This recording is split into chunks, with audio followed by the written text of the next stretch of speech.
All right, man, now that we got our basketball woes out of the way, we can talk about triathlon for the people. We sure did. We did you guys a favor today. We got out the college sport talk. We got that out of the way in our pre-show meeting. It is January 30th, the year 2025. Welcome aboard, everybody. You listen to the Crushing Iron podcast, and on 1:30, this is podcast 8:30. All right, yeah, and another sunny but no snow day up here in the north. Good for you, dude. We have a little bit of drizzled rain. But dude, yesterday it was sunny and like 60. Yeah.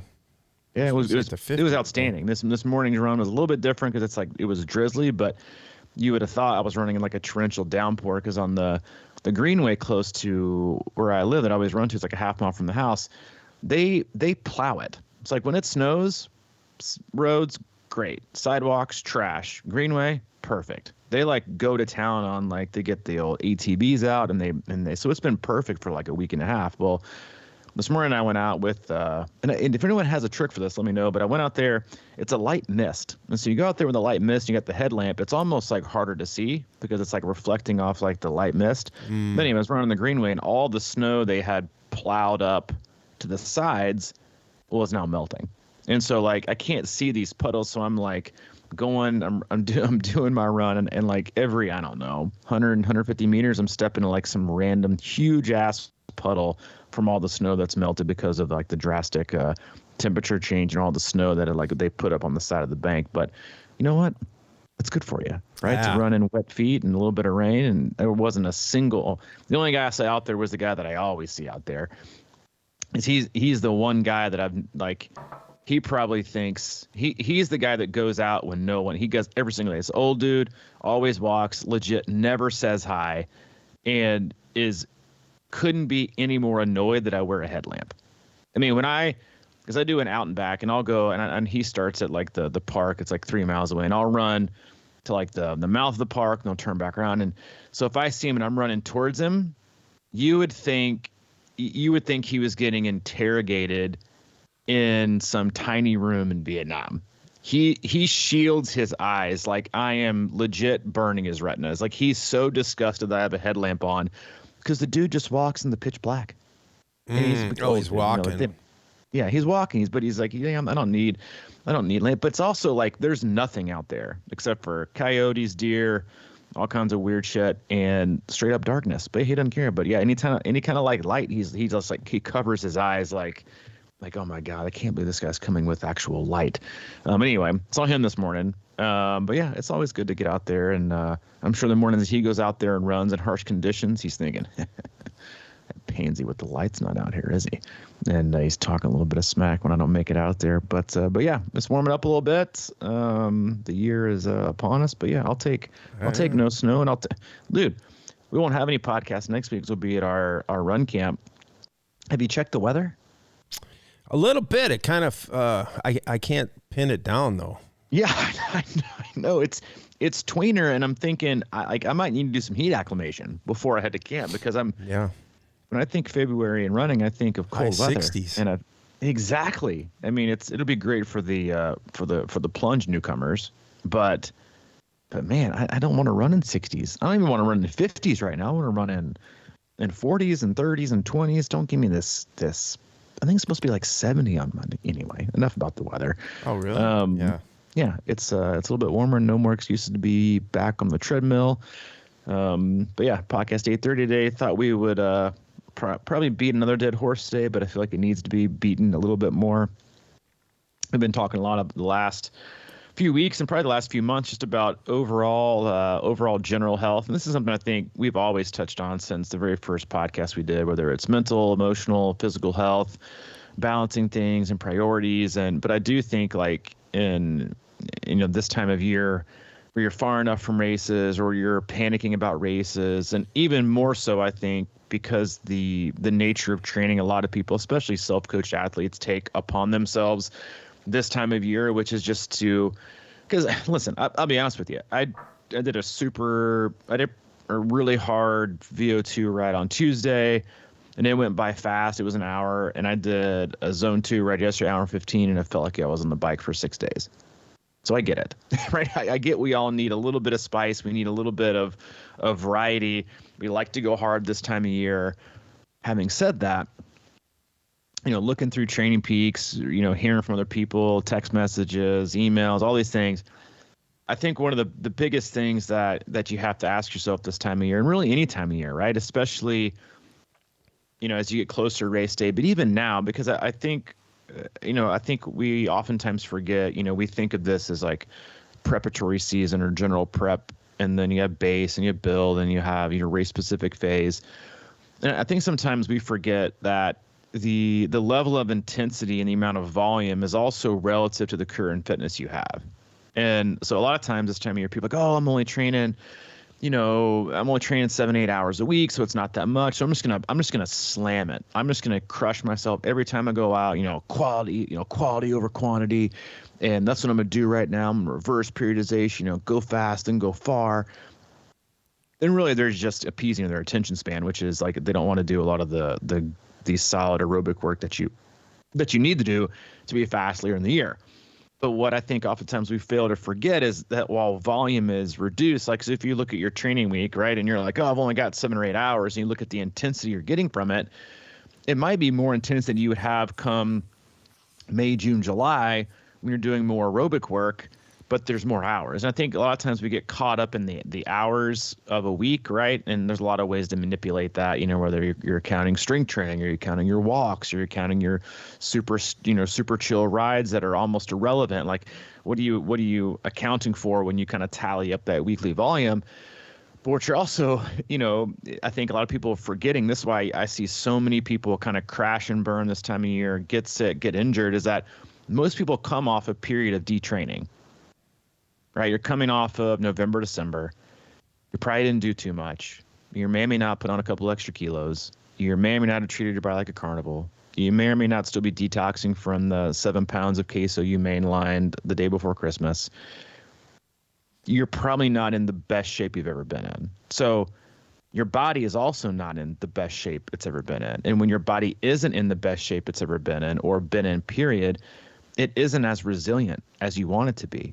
And so when you go through this period of detraining, your body isn't in the best spot. You're probably still not. I mean, generally speaking, I think most people don't treat their bodies as great November, December, January, February as they do later in the year, right? Everybody's getting out of the house. You got swimsuit season. You're doing more things. Get your vitamin D. People are just more active. As soon as the temperature turns and the sun is out longer, people do more shit. That's how it's always been. That's how it will forever be. And so what happens is you go through this period of detraining. Your body's probably in a resistant state to doing like high levels of intensity. It's probably super inflamed. It's probably not ready to handle it, right? Because as we talk about a lot, the work you do is only as good as your ability to recover from it. And you go into you kind of put yourself in the blender of intensity and smashing yourself, and you wonder why you're getting sick or injured every other day. Because you're like, oh, well, I'm not doing that much volume. But when you look at your period of time to get consistent, right? January, February, March, April, May, and you're doing a bunch of easy volume. You're making your body healthier, and you're making your body more resilient. You're making your body tougher and more metabolically efficient and metabolically flexible, and it's just overall a more durable body, right? Well, the more volume you do isn't going to even have the same. Like I could argue that if you hopped on, the January 1st training, you've been, smashing yourself out the last, 3 or 4 weeks, every single ride and every single run you do with less hours, I would say that you're doing more damage and probably overtraining right now than if you were doing 14, 16, 18 hours in May or June or July of the right type of work, because your body's prepared for it. And I think that's just, it's always a good time of year to do this kind of check and step into the crushing iron office and see like, hey, if I'm consistently coming down with the fever, if I'm consistently coming down and getting sick, if I'm consistently getting a cold, if I'm consistently having this niggle, if I'm consistently not sleeping good, if I'm consistently way too sore to train, you need to step back and like do a big time like reevaluation of like what you are doing and if you think it works, right? Because you can do whatever you want and it can feel good in the moment, but one, are you able to recover from it? And if you're not, then it's not going to do any good. Because again, the stress that you require from a ride, or that you're asking someone to do for a ride, you're also anticipating they're going to take the opportunity or have the opportunity to recover from high stress so their body can adapt and respond. Right. And it's like you got to go through a couple scenarios. Like I asked Mike, I'm like, hey, dude, I want you to go out and I want you to do an hour ride. It's going to have, 4x8s, the Glenn Robecki special, and you're going to go out and you're going to hammer it. It's going to be really, really hard. And then you get done with it. You work for a little bit. You go for a little walk. You're flushing things out. You eat good. You get some protein in you. You're taking care of yourself. You're hydrating. You do a little swim later in the day, and you go to bed and get a great night of sleep. Picture perfect, right? Coach is like, stamp of approval. You're probably recovering outstanding. This is fantastic. You check in later on that day. Everything's going according to plan. Well, then the other version might do that 4x8. You might have started your ride super dehydrated. So the now ride is going to be more stressful than we actually intended to do because you didn't take care of yourself before the ride. Then you do the ride, and then right after it, you shower real quick because you got a meeting to go to. You don't eat for about 6 or 7 hours. And when you finally do eat, it's right before bed, and it's grabbing Taco Bell on the way home. And then you go to bed late, and then you wake up the next morning, you got stomach issues. That is not the same. That is not recovering. But what you probably do is, oh, well, I see my training peaks. I got this other thing. I got to do it this way. But you're not recovered. Like, and so I think, again, like when you think about, and I think this is sometimes overwhelming for people because they put training and the specifics of a session and the intensity, they put everything within that first over how am I overall going to feel over the course of the next 48, 72, 100 hours of the week. Like, how am I really going to feel? And is this going to be, a hole digger? And sometimes it's good, right? If you've got the next few days to, put the dirt back in and get back to being smooth, or are you going to dig yourself a hole that you can't get out of for a week? And I just think that it's one of those things, like when you make these, when you have the restraint, right? And I think that's where everyone struggles. And I swear I'm going to shut up in a second. Is when you show this level of restraint, right, but still pushing and still listening to yourself. Like this morning was a great example from, at least for me specifically, is I got up this morning and I wanted to do like a really, really hard run. That's what was on my schedule. I woke up. I did not sleep that much. I was up way too early, had my coffee, had my drink, and I went out there, but I felt really good. And so what I did was I just brought down the amount of intervals I was going to do, and I also brought down the intensity of what I was going to do. Because as much as I wanted to rip one off, I also just needed to feel good so I could have a productive rest of the day and set myself up for success the next day. Still got it in, still did some intensity, just didn't do as much, and it wasn't as hard. But I kept telling myself, like, remember, is that I do this a lot to myself, is the closer I get to feeling like I'm starting to get really, really fit, the more I deprioritize overall health and well-being and over-prioritize race and expectations. And I found with me, the further I get into that, on that pendulum swing of all I really care about is this race and all I really care about are these expectations, and I'm willing to go over and beyond what I'm really supposed to do, and I'm willing to cut out on sleep, and I'm willing to do this, the less the other one tends to matter, but the more I tend to suffer from like an overall feeling of like, high energy levels. And so I think like energy levels, sleep, fatigue, sickness, injury, like you should be checking all these things. Like everyone has these metrics they automatically upload to Training Peaks, and it makes every coach's Training Peaks calendar look like a 1983 spreadsheet, but they don't do anything with them. They just track it to track it. They don't ever go back and look, oh, hey, maybe I shouldn't be doing this and this is what's leading up to this. So anyway, that's a very long-winded way of saying, make sure you're putting your health first and don't sacrifice that overall feeling or trajectory of gradual health and feeling really, really good every single day over what I might want to do or what I can do in a race that's 10 months from now. All right. I think I'm tracking here. Let's go. Yes. Sorry about that.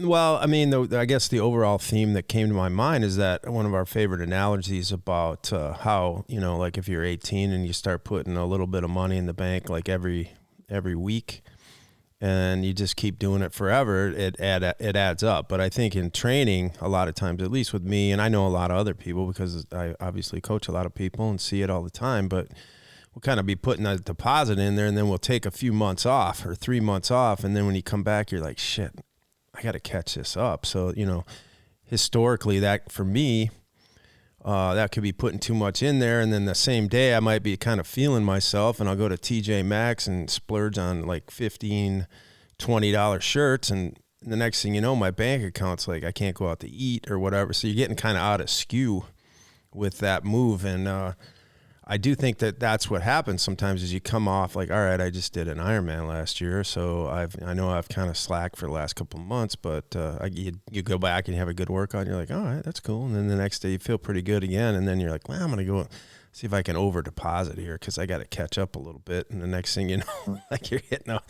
Then, it's just an up and down that, up and down waves. And, it's sort of like maybe just too much at once. But I think that's what, with me, man, that's why I think I've always just been so into RPE and just how I feel, because I'm really in tune with that. And even though I make mistakes, quite often, I'm getting better at, even like yesterday, I decided I was going to do like a pretty good workout on the treadmill, and about 20, 30 minutes into it, I was like, oh, dude, I kind of felt that I think we were talking about beforehand, but so that hypoglycemic thing going on. And instead of like firing through it, because, I kind of had a little bit of that, I don't know, that maybe a little bit dizzy feeling or lightheaded or something. And I just got off and like fueled and kind of brought myself back to baseline because, it's not worth it to me, and I also have to have, it's sort of like you have a long-term faith in the process, especially if you've been through it. But you mentioned, as the seasons change and the sun comes out and the fresh air comes out, that to me that's the fuel that you have to trust that will help you perform better. It's really, difficult to think about it in those terms, but like sunlight and energy and things like that you can't always do what you do when it's nice out in the warmer weather, in the winter when it's dark and there's no sunlight half the time, and your body's just not getting what it needs to perform. So it's just almost like you have to be patient and let that kind of come to you without forcing it in and like making those over deposits, because it'll come in time, and there's always time, if you're just paying attention to what you're doing and like you're saying, create an ability to recover, because boy, it's so easy to get into a spot in the winter. I think, it's like you kind of try and push yourself out, and it's just a natural tendency really to kind of like force your way through it all the time. And I don't know, I've really been kind of enjoying this idea of going to a place, we brought up the concept of how good can you feel? Mm-hmm. How good can you feel? It's sort of like, I'm sure you talk about this in recovery and stuff, but it's sort of like, all right, man, I'll have a couple beers that made me feel pretty good. Maybe 3, maybe 8 would, you know what I mean? It's sort of that same principle. Yeah, I know what you mean. How good can you feel? And like, what's the tipping point, right? So that's really kind of how I try to look at workouts sometimes. And I'll literally be out there and at times be like, I know I could finish this, but I'm going to just pull it back and walk it in or something, because I can feel the diminishing marginal return starting to creep into the actual process. So I don't know. It's just for me, it's always interesting to think about it in those terms, because, because you can always sort of like, I don't make that decision too early either, because in the beginning of a workout, you might talk yourself out of some shit, and actually that might turn around in a little bit longer if you just give it a little time. But at some point, if you're really in tune, we've all had those workouts where we know we're just absolutely, it's a different thing. It's not kind of working hard and feeling good about it. It's sort of burying yourself, where that even if you feel okay the next day, it's going to catch up to you the next day. And that's the shit that you got to really think about. It's really difficult though, I think. No, and that's actually like there are two things. When the last one was, I actually think it's only okay to really, really bury yourself if you know you have the restraint to be prepared for the next 48 hours to make sure you take it very, very easy.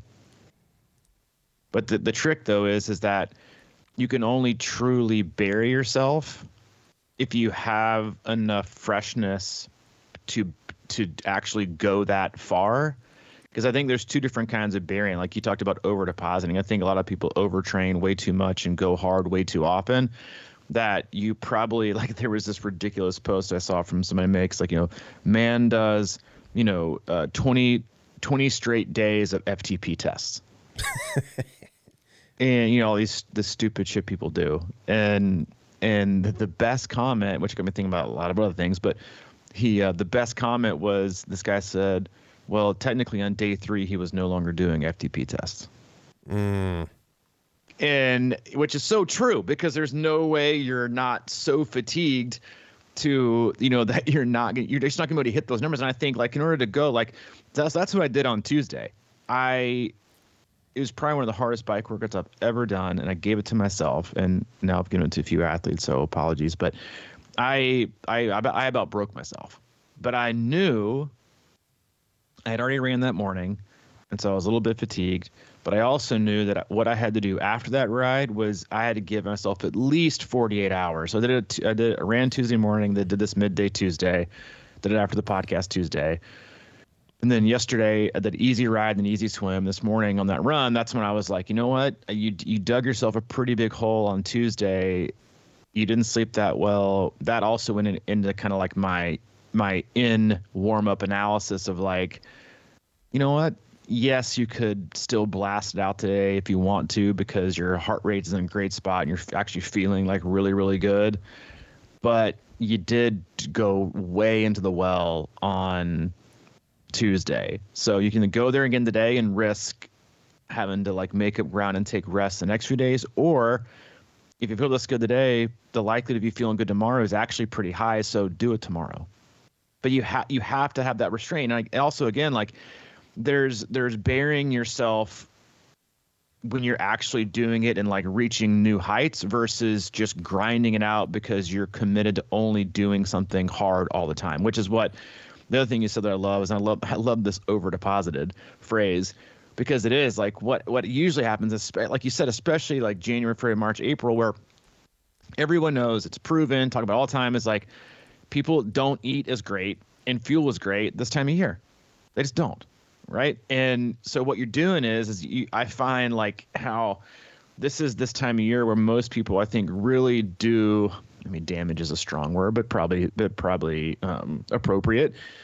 Is they over deposit in these workouts. They're going way above and beyond, way too often. And we all know, like, when we go way above and beyond, we're more than likely to go way above and beyond the other direction. And probably fuel in a way that we probably don't want to fuel, right? Like, that's just not what you want to do. So you're swinging, like, to the both ends of the, like, watching the pendulum swing back and forth. Like, you're nowhere in the middle. You're not taking care of yourself. You're constantly craving, sweets. I just had this discussion, like, earlier today or not discussion, but kind of like two separate questions, because I checked the workout on a Wednesday, and he basically just said, like, hey, like, it was at nighttime, I ate this ride for dinner, I was just super bloated, and this ride was terrible. And the next morning, similar feeling. And so I didn't ask him anything related to his workouts. Why didn't you hit your numbers? Maybe we ought to take an active recovery. I just said, dude, what are you putting in your body? Mm-hmm. Like, what are you feeding yourself that's making you feel this terrible, that's ruining your workouts? Right? Because, again, it's like coaches can only go so far in putting a plan in place. But if you don't do the things you're supposed to do as an athlete, you're never going to get the most out of them. And, usually it always falls on the coach. I didn't get the training I wanted. But if you look back and, like, we can only give the training that we know we can give you and that you're prepared for, and also within the context that you give us of what you've already done. Right? And so knowing those things, I'm like, I don't need to change your training. I need to figure out what it exactly is you're putting in your body, and maybe we can fix that, because until then, nothing we do is going to work, because you're not going to feel good enough to do it well, and you're not going to feel like you can recover from. So that's something that we have to work our way through. And so I think that's, like, one of the biggest things you have to think about this time of year is how hard am I going? What am I using as fuel? What am I like? Then again, I think and I've been there before. I do it, I did it for years and years and years. Is like, what am I, on a global scale within our body, what are we creating? Are we creating a really, really, this is actually my thought yesterday that got my ass in the pool because I really didn't want to get in.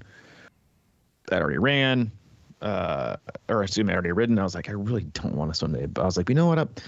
30 to 35 minutes. It'll be good for my mental health to just, get out of my, get off my laptop and think through things. And it'll just be really good for me aerobically. Like I'll feel it'll help my health to do this.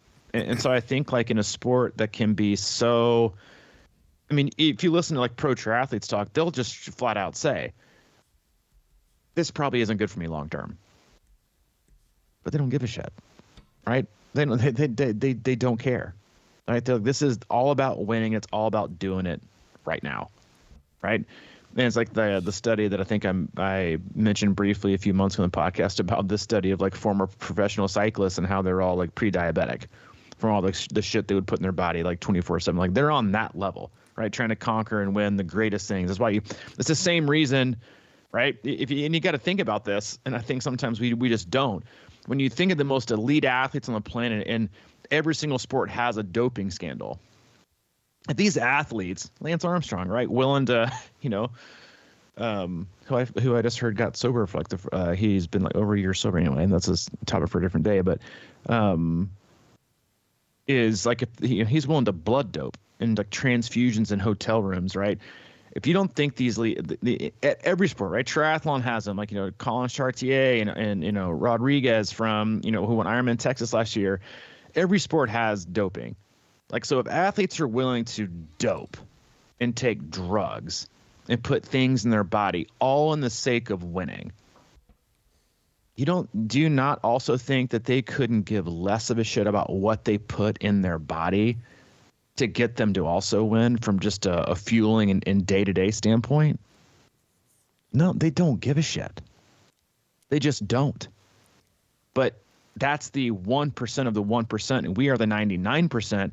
And the problem is that the 90% plus try to just basically copy and paste and mimic all of these people and everything that they do. I mean, you always, you hear stories and stories of this from like Olympics past, is like these people who would get the third, fourth, fifth in the Olympics, they would see and hear about what these track stars or marathoners are doing like on a day-to-day basis and a week-to-week basis. And they're doing this crazy volume, this crazy amount of intensity, right? And so they totally change their training to mimic exactly what these people are doing because they think that's what it takes to win. And then a year or two, 3 or 4, because the IOC is just a shithole really for like how long they take for them to indict someone on doping, is then it comes out 3 or 4 years later that none of it was real. They were just doping the entire time. That's the only way they were able to handle the amount of load and intensity that they were being given. The same thing goes like with the obsessive nature that age groupers have, right, with social media and marketing and the power that so many, even podcasts, right? Like, we're definitely not one of the power ones, but in professional athletes, and it's like, this is how much you need, this is how much you have to take, and this is what everyone else is doing. And like, if you're not thinking about like doing a real hard look at what is this going to do to me long term, then you're probably going to regret it. And so if you're not thinking about that, then what are you thinking about? Just the short term, right? How deep can I dig? How often? For what? Right? Wrecking your whole entire body? Like, needing to take time off because you totally, cracked out your metabolism because now you can't, you're getting sick all the time, or you're overtrained, or like, all these different things. Like, and we do these things to ourselves because we lose sight of most of the time, like, why you began into the sport in the first place was to probably make a positive, healthier move for our body than what we were in the first place. And we get so lost and so going down this road of comparison and Strava and Zwift racing and expectations and races and qualification and like, yes, do you in order to be the best, we talked about like Tuesday, right? To be the Kobe and the Michaels, like you got to be you guys got to be different, right? But I guarantee you they were also the ones getting up at 4 a.m. because they weren't hungover the next morning. Maybe a few times. I'm sure MJ was probably out gambling until 2 o'clock in the morning, but still, I remember that we shared that story about the documentary about the Dream Team. Like everybody was coming in late, get on the elevator, and Kobe was on his way down, heading to the gym. Mm-hmm. We were just built different. And so, yeah, I'm not telling you have to be perfect all the time. I'm just saying, like, if you're losing sight of overall health and what things can or cannot be good for you, and you're just doing it for the sake of training, like reevaluate it, right? Because the point is to, again, like one of my favorite quotes in this podcast ever was in like the first 10 we did when you said, the majority of workouts you do, you should feel better afterwards than when you start. And if you're doing it that way 80-90% of the time, not only are you going to be really, really healthy and really, really fit, but you're also going to be available.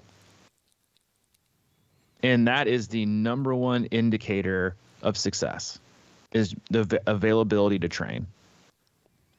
And that's a quote we've used on this podcast for a long time, is the best ability is availability. And you can't have availability if you're always sick and you're always injured and you're always run down and you're always over fatigued.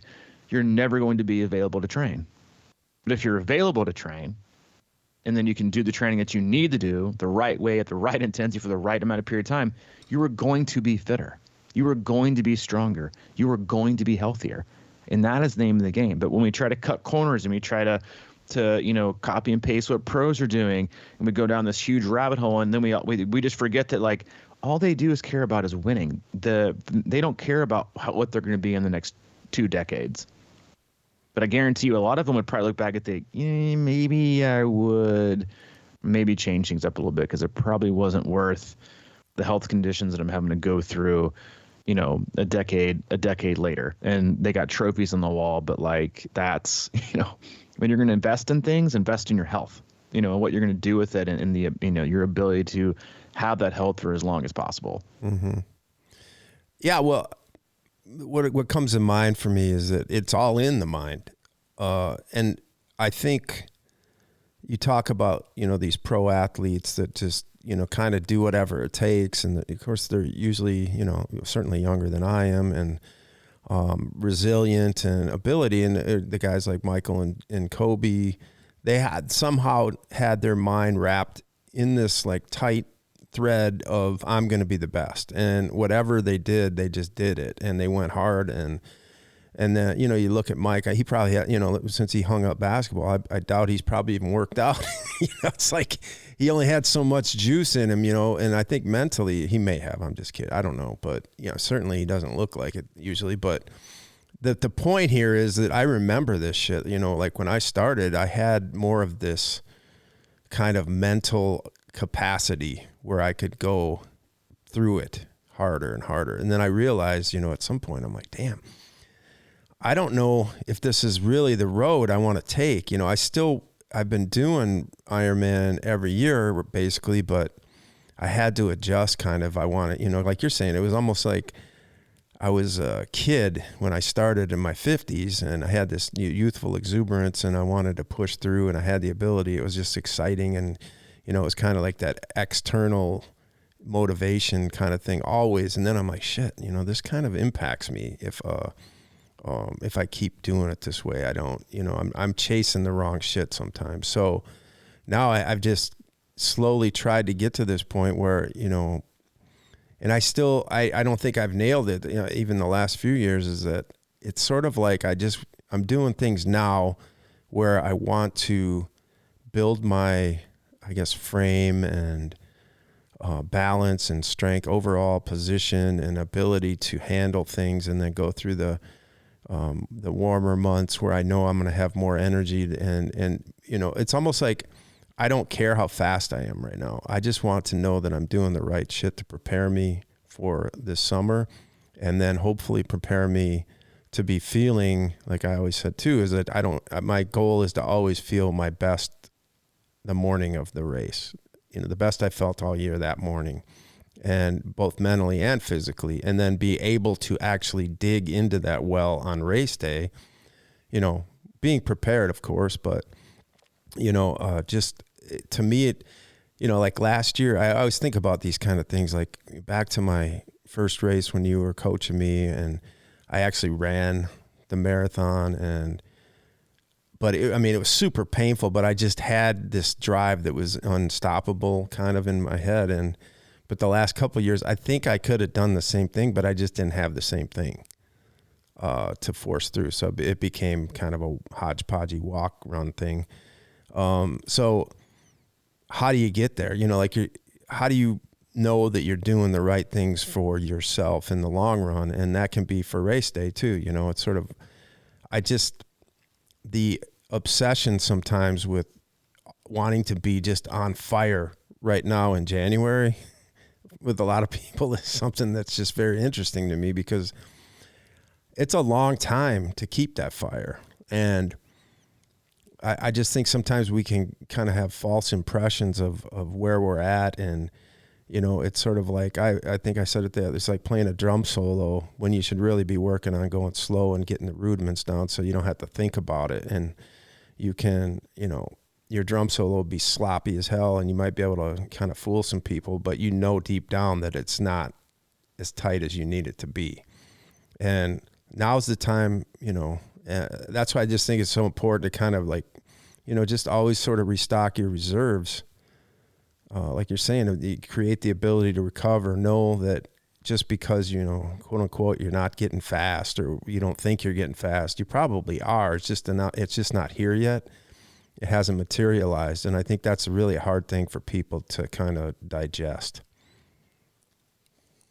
Well, it's that mentality of like, I want it now and I got to feel it now.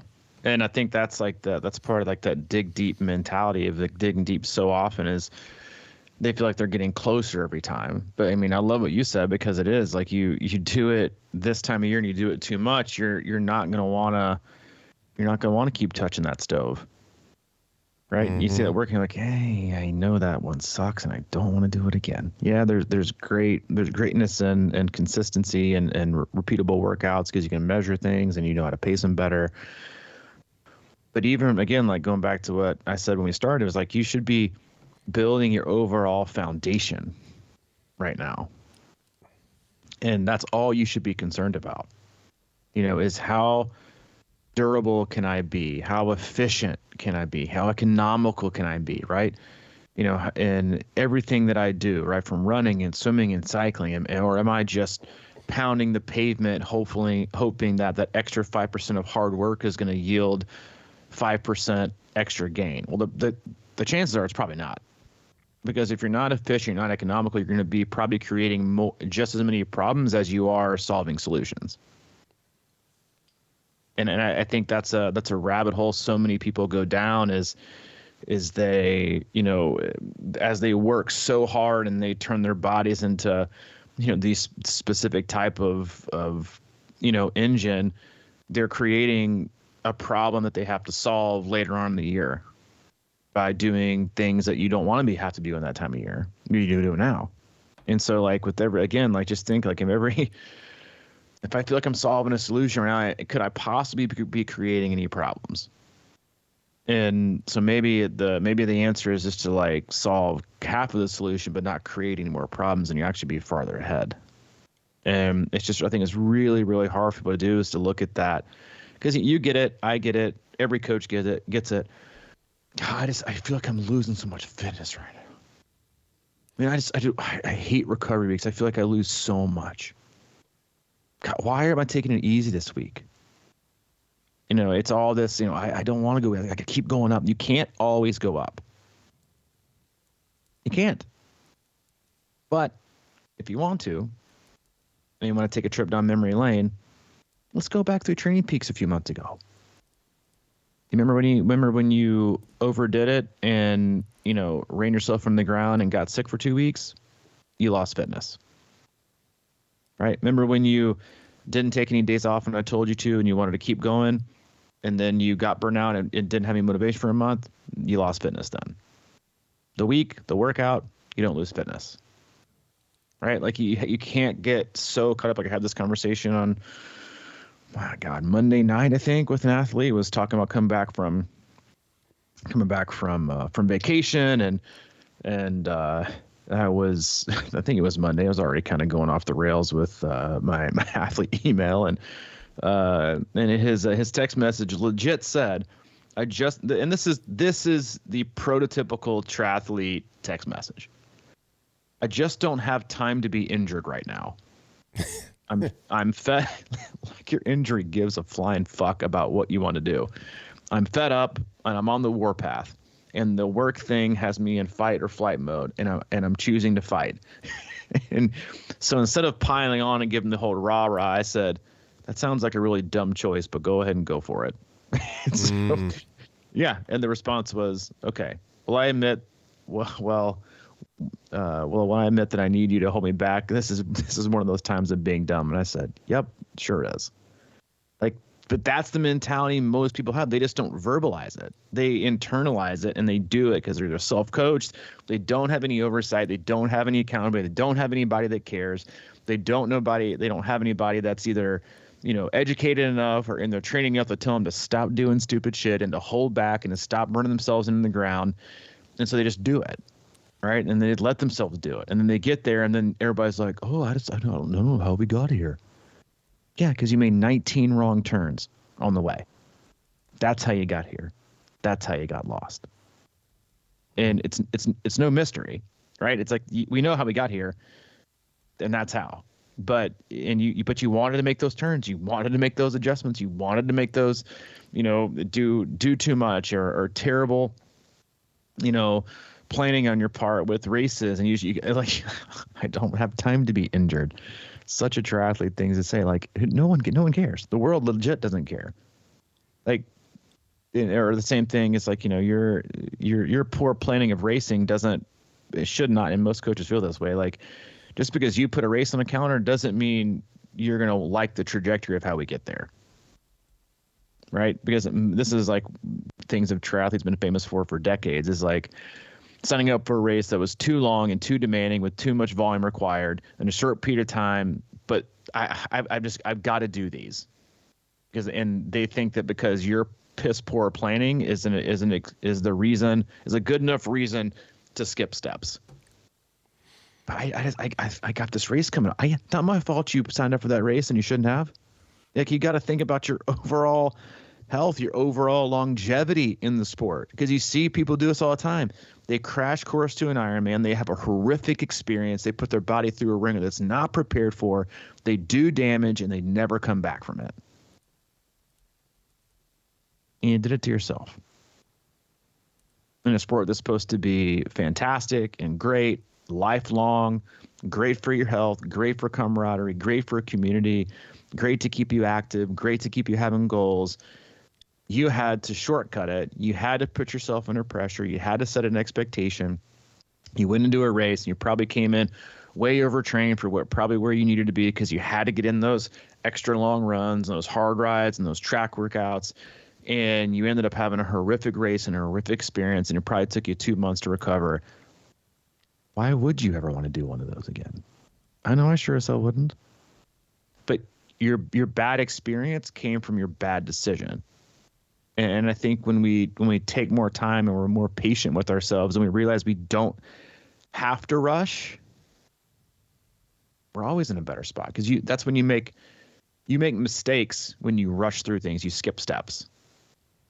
Right? I'm in a hurry. I didn't plan. I'm procrastinated. That's when you forget things. Right? You forgot to do this. No, I forgot to pack this because I was in a hurry. Well, then don't be in a hurry next time and pack earlier. You might pack 4 times as much, but you're going to have the shit you need. Mm-hmm. So it's like, just we get that way, and triathletes get that way, and athletes get that way. People get that way, right? That's how we are. When you get in a hurry, you get in a rush, you forget things and you make mistakes. When you're methodical, when you're patient, when you have a plan, sure, you might still make mistakes, but they won't be as big. You won't be penalized as much for them, and getting back on track will be a lot easier than the other way around. And so it's just like, do not get off track this time of year. Do not do damage this time of year, right? Set yourself up for success. Create that foundation, right? And you just keep you can never build your foundation long enough. I've never heard any athlete say, you know what happened to me this year? My base phase was way too long.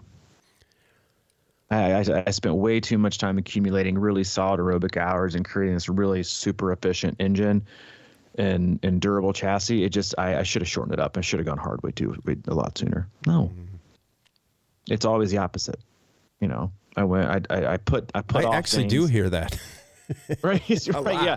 It's like, you put off things. You're like, it's just excuse after excuse after excuse. Like there's a reason you do the things you're supposed to do, and there's also a reason you get the result when you don't do the things you're supposed to do. Yeah, man. Well, there's a saying, be in tune with nature, that I mean, that's just kind of like my dream goal, I guess, all the time. Swim with the current kind of thing, and I really do think nature's the best teacher. And as we're going into run camp next week, we get there, and everybody's feeling about that is that, boy, it's just what you're getting into, and it's a lot of hills, a lot of climbing. But it's almost like when you think about being in tune with nature, that means with your body and your mind and your soul and all that kind of stuff. And then you think about going to run camp with all these hills. But it's kind of rare that, you do think about it, but I think most people think about the climb, right? And they don't realize that nature has created flats and downhills that are opportunities for your recovery or for it to be a little bit easier. You can't just climb forever. You know what I mean? It's sort of like, and I think sometimes we get in that mindset as far as like workouts, they should be just, I got to just keep climbing and grinding and climbing and grinding. But nature offers a reprieve from the climb naturally. And I just think being in tune with that and understanding what that means is really important, because our bodies aren't, meant to just continually climb. There's timeouts in sports, and there's all these kind of things, and they factor in. And I think such a big piece of that is understanding patience, right? Like, you go to a run course like Chad, and you got to go up Barton. You just got to understand that that's part of the deal. And it's patient. You climb and you be strong up it, but there's other opportunities to, sort of make that time up a little bit. But you can't force make up time, like you're saying. Just in training or workouts or anything like that, it's usually a recipe for, shorter term success and not long term. So I just, as an analogy of terrain, maybe. Mm. No, I love that. And it's like I think we just get, so much of life is we don't slow down enough. I always get mystified, like if you're driving and someone's like flying by you and laying on their horn and weaving in and out, and you're like, 99% of the time, I'm pretty sure you're not going anywhere you want to go. Heading home, going to work, running an errand, like you're obviously in a hurry and pissed off for a reason. So why are we in a hurry to get to where you don't want to go? Right? It's like, but everything we do has to be done in a hurry because we have so much on our plate, right? So you don't do it as well. And then but you still have that underlying feeling, right? Of like, I really want to do it, really want to do great at it. So I've got to work, I've got to do this, and I can't care that I miss a step and miss a step and miss a step. It's like, most, if you're trying to change like the way that you fuel it, most places, like most methods, like, hey, like, do a gradual kind of, scale down. Don't do, an overnight drastic change because your body is going to revolt. But no one wants to do that. They're like, I need this overnight, and I got to go all the way in. Like, go a little bit in and do it for a really long time. And then what you're going to see, really, really good results in all things, because you'll have stuck with it. You didn't ask so much of yourself that you couldn't meet that expectation. And then you end up taking a step backwards because you quit. or because you get injured, or because you get sick. Like you just have to keep going. Like ask yourself, like, I'm training and I'm spending all this money in triathlon and but I keep getting sick and I keep getting injured and I keep what am I, where are things going awry here? What's going on? Do I need to go get something checked out? Do I need to take things easier? Am I training? That's what you usually see is like, I'm training so hard all the time that your immune system is down, your inflammation is up, and you're less, you're less resilient to, battling off any kind of virus or bacteria. So you keep getting sick and then you can repeat cycle. And then more than likely what you do is, if you're most athletes, you come back from it before you're actually really healthy, right? And then you get sick again. Then you do it again. Then you do it again. And then you do it again. And then finally, when you're healthy for a long period of time in June, you don't have time because you're afraid you're going to lose fitness. But all you've done the first part of the year was create this pattern of being sick all the time, being injured really frequently, averaging 4 hours of sleep, not eating and not feeling the way you should, not hydrating the way you should. Like, these are all small, insignificant things you do, that might seem insignificant, but are very significant in the scale of like what happens to your body and what you're trying to create. Or it's like the, like what you eat, how you fuel, when you do it, how much sleep you get, like all this stuff that's like normal. We all know these things is like the ultimate cheat code, right? To all things and all things successful and all things recovering, all things athletics is like, get 8 hours of sleep, hydrate, eat well, fuel well, exercise. You do all those things and 90% of things are going to take care of themselves. When you don't do all those things and you repeatedly don't do them, then you continually stack up like a giant problem that's going to take longer to fix. But people overlook it. That's not me. I don't have time for that. I can't do that. I'm not, I need something different. I'm like, you just need to, you just need to feed your inability to be patient and do the small things right each and every day, no matter where it is, and then what usually happens with athletes, at least in my experience, is when you see athletes grabbing and training for something that's very different or very long, very, more intensity or more running, I'm like, well, why aren't we doing these really, really small things right daily? Why don't we do those first before we add another hour onto your bike ride, or we add 30 minutes onto your long run, or you add a fourth swim? Because reading through your training comments, you're not doing that fantastic of a job of taking care of yourself outside of training. So your life stress is skyrocketing, and you can handle that and at least help lower that to a certain degree by your way of life and then your habits and your behaviors. So if you're not doing anything to, contribute to lowering your LSS, your life, stress score, and all you want to do is continue to raise your training stress score, well, now we want we know how we got here. Raise your life your life stress score, raise your training stress score. Don't give time for recovery. Get run down, get sick, get injured, repeat. And that's what people do. And you're like, hey, like you can do, instead of focusing on, again, like talking about, we can close out here in a minute, is going back to only giving you, workouts that you can recover from, because if you can't recover from them, they don't do any good. Well, instead of focusing on more and harder training, you can actually focus on recovering better. More sleep, more, better fueling, better hydration, better timing on different things, like, limiting stress from your life that you don't have to have, but you're choosing to have. Like, all those things lower stress, and the lower your stress is, the better you can recover. So the better your workout that you work so hard to do is going to sink in. And if you recover better from the hard workout you did, then guess what the next day is going to happen? You're going to feel better, so you can dig deeper on the workout that you get in the next day or two, getting more of a physiological response and getting fitter and getting faster because you're able to push harder because you actually recovered. But that's not what athletes want. Not all of them, at least. They want more training, more stress, and we'll just see what implodes first, right? Life or training. And most of the time, it's training. Yeah. As you talk about that, the word that comes to mind is just being mindful.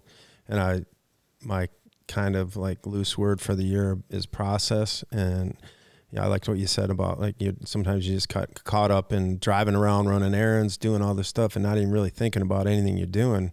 It's sort of like the outcome becomes the only goal.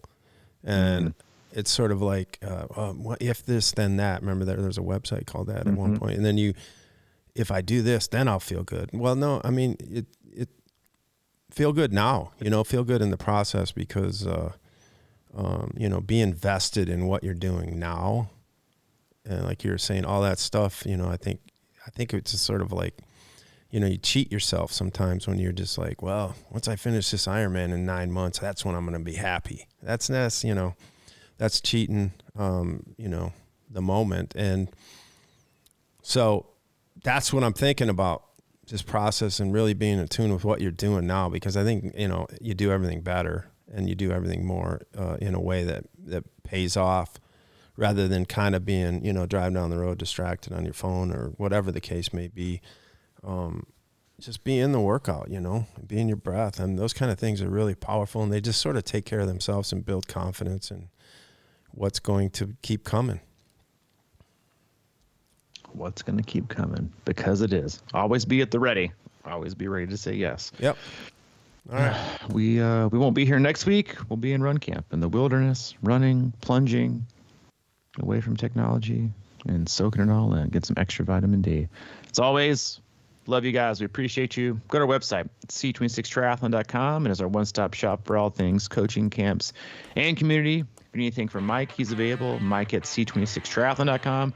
If you need anything from me, Robbie at c26triathlon.com. All right, man. I'll see you soon. Yeah, man. See you Tuesday. All right.